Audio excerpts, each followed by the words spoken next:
ఆదివాసీల అభ్యున్నతి కోసం బ్రిటిష్ పాలకులపై సాయుధ పోరాటం జరిపి అతి చిన్న వయసులో దేశం కోసం ప్రాణత్యాగం చేసిన మహనీయుల్లో అల్లూరి సీతారామరాజు అగ్రగణ్యుడిగా పేర్కొనవచ్చును.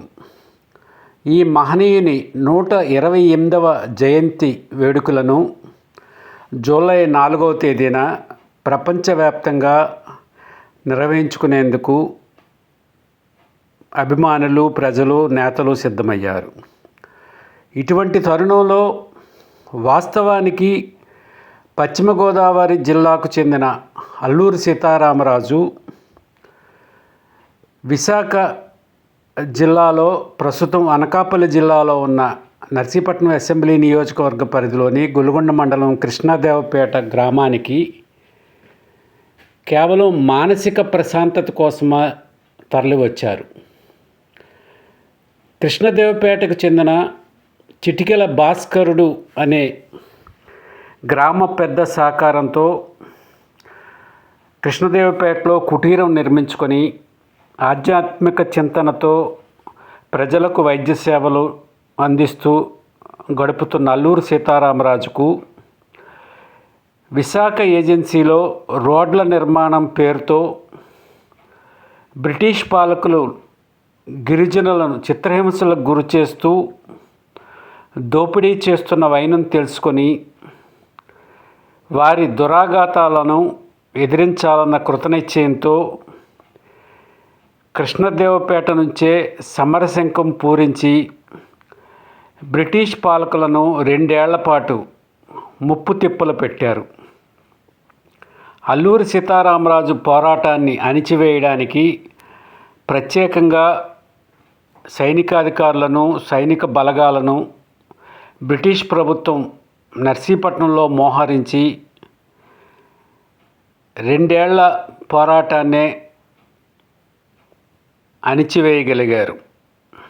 అయితే గిరిజనుల కోసమే పోరాటం ప్రారంభించిన అల్లూరి సీతారామరాజు మరలా గిరిజనుల కోసమే ప్రాణత్యాగం చేశాడని చెప్పవచ్చును.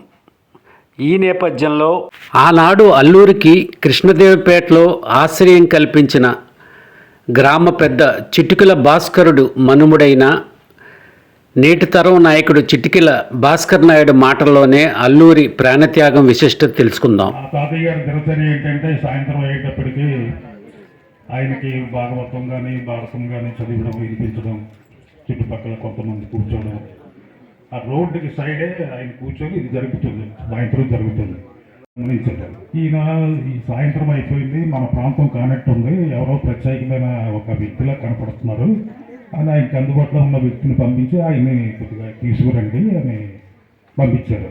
ఆయన వెళ్ళి బాబు తమరిని ఇలాగా రమ్మంటున్నారు భాస్కర్ గారు అంటే ఆయన వచ్చారు. అప్పుడు యోగక్షేమాలు, ఏ ప్రాంతం ఏంటి అన్నీ విచారించిన తర్వాత ఆయన్ని సరే చాలా సమయం రాత్రి అయిపోబోతుంది కదా, మీరు ఇప్పుడు ఎక్కడికి వెళ్తారు, ఈరోజు ఇక్కడే ఉండండి, తదుపరి కార్యక్రమం గురించి మనం ఉదయం మాట్లాడుకుందాం అని చెప్పి ఆ రాత్రి అక్కడే విశ్రమించారు. తర్వాత మర్నాడు ఉదయం తమరు మా ప్రాంతానికి రావడానికి కారణం ఏంటి అంటే, నాకు ఆధ్యాత్మిక చింతన ఎక్కువ ఉందండి, నేను అటు కార్తీక హిమాలయ పర్వతాలన్నీ తిరిగి వచ్చాను, ఈ ప్రాంతంలో కూడా కొంచెం ప్రశాంతంగా ఉంటుందని వచ్చాను, నాకు ధ్యానం చేసుకోవడానికి ఏదైనా ఒక ప్రశాంతమైన అటవీ ప్రాంతం చూపించండి అని అంటే ఆయన సజెస్ట్ చేశారు. ఇక్కడ దారమఠం నుండి దారకొండ ప్రాంతానికి వెళ్ళారు. వెళ్ళే కొద్ది రోజులు ఒక మనిషి నుంచి పంపించారు. ఆయన వెళ్ళిన మనిషిని నేను వెళ్ళిపో, నేను తర్వాత వస్తాను అని చెప్పారు. ఆయన అక్కడ ధ్యానంలోనే ఉన్నారు. కొద్ది రోజులు గడిచిన తర్వాత ఒక తెల్లవారుజామున వచ్చి మా తాతయ్య గారిని లేపారంట. ఏమండి భాస్కరుడు గారు, మాకు మా ఇంటి దగ్గర నుంచి ఏమన్నా కబురు వచ్చిందా అని అడిగారు. అప్పుడే సాయంత్రం ఒక మనిషి వచ్చి ఉన్నాడు రాజుగారి కోసం కబురు. సరే మనుషులు గారు వచ్చారు, అక్కడికి పడుకున్నారు అంటే అతను లేపి బయలుదేరి వెళ్ళిపోదాం అన్నారు. కారణం ఏంటంటే ఆయనకి సంబంధించిన రక్త సంబంధికులు ఒక ఆయన మరణించారు. ఈయనకి ఎలా తెలిసింది, ఈయన వచ్చారు. అప్పుడు మా తాతగారు అదేంటి మీకు ఎలా తెలిసిందని మా తాతగారు ప్రశ్నిస్తే దేవి చెప్పిందని చెప్పారు. అంటే ఆ విధంగా ఆయన దేవి ఉపాసనలో గడుపుతూ మధ్యలో అంతర్యం ఏర్పడింది వచ్చారు. తిరిగి అవన్నీ ముగించుకొని వచ్చిన తర్వాత ఇలా ఇదే రోడ్డు మీద వెళ్ళారు, ఇలాగ ఏజెన్సీ ప్రాంతానికి. అక్కడ రోడ్డు ఫార్మేషను, అక్కడ గిరిజనుల్ని వాళ్ళు పెట్టే ఇబ్బందులు ఇవన్నీ గమనించి ఏదో అరాచకం జరిగిపోతుంది, ఈ శ్రమంతో దోచుకున్నారు, ఒక చాకరీ చేయిస్తున్నారు వీళ్ళు అనేసి మొదలుపడి మళ్ళీ అలా సాయంత్రం వరకు ఉండి ఇంటికి వచ్చారు.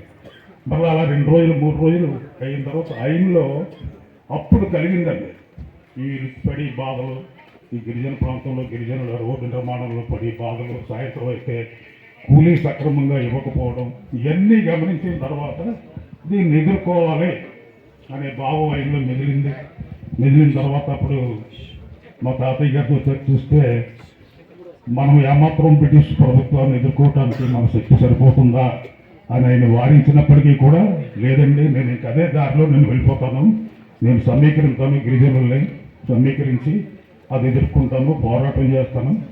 కానీ ఆయన వెళ్ళిపోవడం ఇంకా అలాగా అది కొనసాగింది. గంటంధరం గారిని, మల్లుధర్ గారిని వీళ్ళందరినీ సమీకరించి చాలామంది విప్లవీరులు ఆయనతో పాటు సహకరించారు, చేశారు కొద్ది రోజుల పాటు.